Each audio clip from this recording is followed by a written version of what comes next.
Hey y'all, it's me, Mocha Divine. Welcome back to my cluttered mind. Y'all, I have been missing in damn action. I've been gone, like for real. Haven't done a video in like 3 or 4 years. Life just happened. This was the last thing on my mind, and I just didn't do one. A lot of stuff has happened in them 4 years, but I'm back, and I have an announcement. I have decided to do weight loss surgery, and I want to document the journey from beginning to end. So this is going to be an interesting ride. I started looking into it last year, 2019, and what started it last year was because my granddaughter was born, my first grandchild, and my daughter had the option. She had to have an emergency C-section, and she had the option of having, she could only have one person in the OR, so she could either have me or her father, and she chose me to go with her. And so I was like, okay, yes, I'm going to see the baby being born. I'm excited, blah, blah, blah. They brought me in a little outfit. I was getting suited and booted, put it on, and my thigh meat busted through the pants. As soon as I pulled it up, just pow. So I was a little bit embarrassed, and I don't embarrass easily, but I was embarrassed as hell. And I was a little frustrated. So they were like, we can get you a larger size. And I was like, you know what? Don't even worry about it. Let her daddy go. I'm not going. I'll wait in the waiting room. And that's what I did. So that's when I started thinking about it. I was like, Heifer, you got to do something, because this is getting out of damn control. And so it still took a year. That was the 29th of March last year. I didn't call the surgeon until March this year. And one of my girlfriends had the sleeve done a couple years ago, and she's been doing really good. So I've been picking her brain lately about surgery. Just different questions I have, because I want to know everything. And so she referred me to her doctor, and she was like, girl, he's so cute. And I was like, okay, well, let me see what's going on or whatever. So I called Beltline Bariatrics in Stockbridge, Georgia.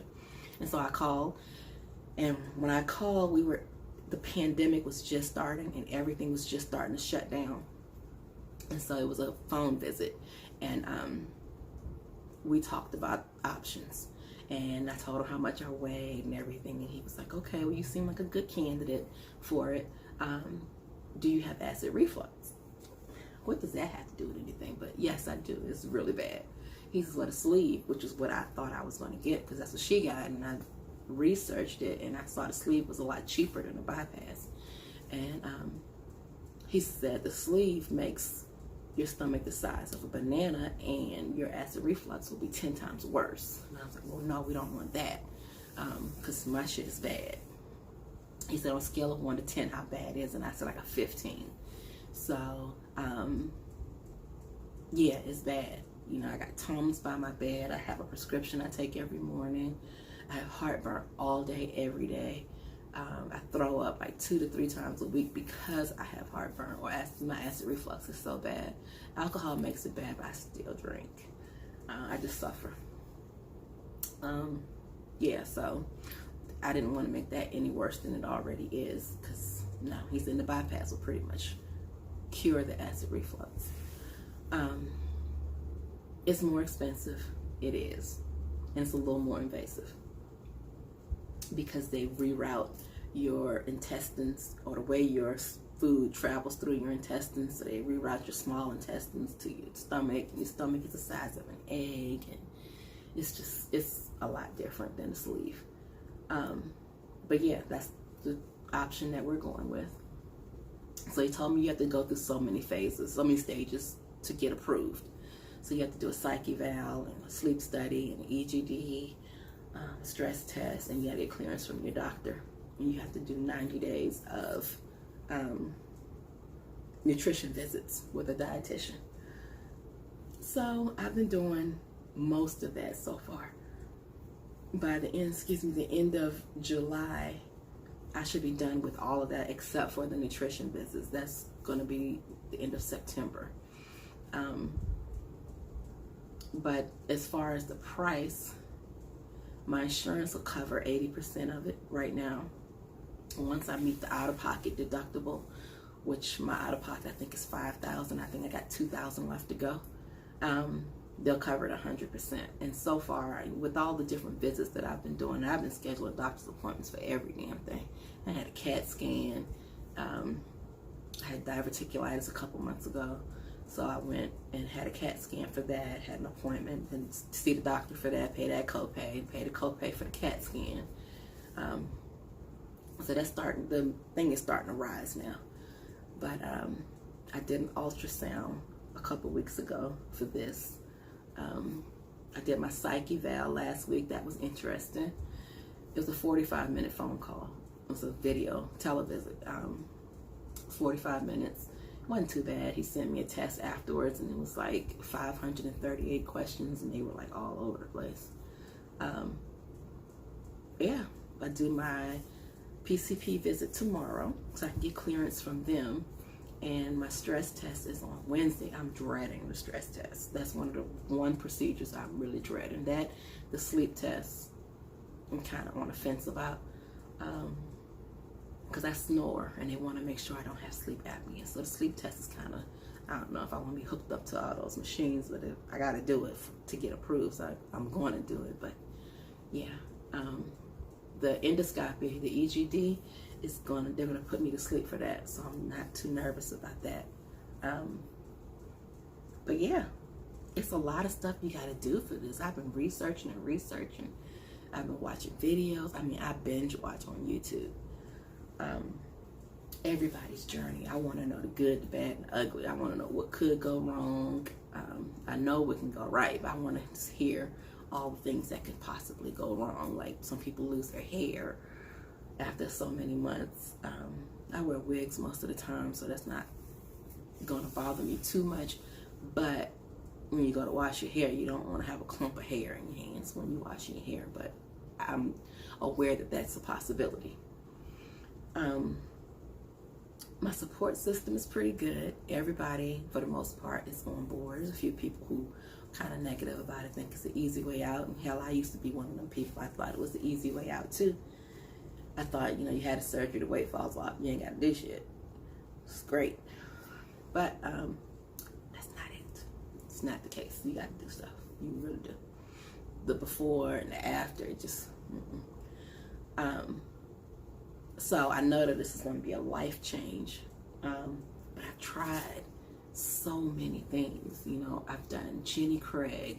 I've done Weight Watchers. I've done Phentermine pills. I've done the Master Cleanse, HCG drops, the military diet, the Sonoma diet. I tried it all. And I'll lose weight, I'll be comfortable and everything, and then I'll just put it right back on.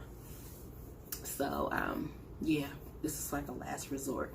And I've been researching it because this is permanent. Like, once they do it, they do it. Your stomach is gone. Part of your stomach is gone. It's gone. And your stomach will be the size of an egg. So, you got to think about that. You're not going to be able to eat like 3-4 ounces at a time. So, I don't know. And I don't eat a lot as it is. So, I don't think that would be a big problem. But I do like to eat when I do eat. Like that, if I eat one meal a day, I'm good. But that one meal is going to be a meal. So, yeah, that's that. My man is on board. He doesn't care one way or the other. So, I don't know. We had this discussion yesterday, and he was just like, babe, I'm good either way. You want to stay like you are, I'm fine too. But if you feel better about, you'll feel better about yourself if you do the surgery, and then do the surgery. So I'm doing the surgery because I'm tired of being a fat ass. Just everything in a nutshell. I'm just tired of being a fat ass. I'm tired of being in pain. It hurts to walk. It hurts to, when I go up and down the steps, I got to take a fat break. I'm always out of breath. I breathe heavy. Rolling over, turning over in the bed is hard. Like, you get in a position and you got to switch off and you got to move all this weight around. It's just a mess. Sex is okay. I would like to do more things during sex, but that'll come when I lose the weight. But yeah, I'm just tired. I have fibromyalgia and everything always hurts. And they say, oh, you'll feel better if you move around. And all that, and it hurts to work out. And I hate working out. Like if I do it and I see the weight coming off, I'll continue to do it.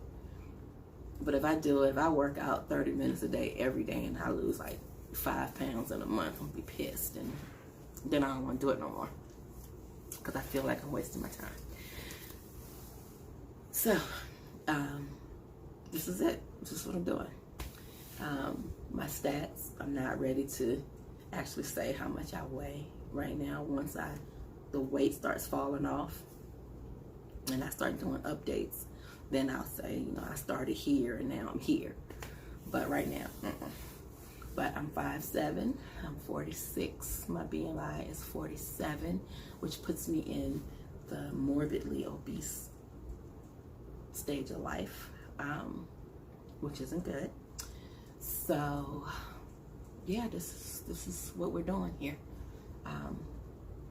I've just made up my mind. Nobody can change it for me. A couple people have tried. Just work out, stop eating so much. If it was that easy, bitch, I would have did it a long time ago. This would have been done. But yeah, this is it. This is what I'm gonna do. Try to make sure I hit everything.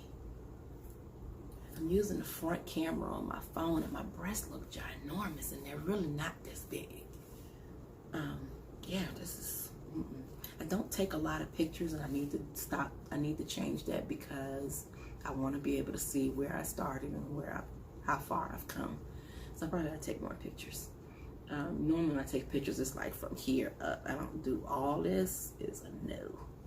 I might do it from the back because I like my ass. But that's about it. No pictures. I'm trying to think of what else I have to say. I think that's it. So just join me on my journey and let's see where it goes. I'm so excited.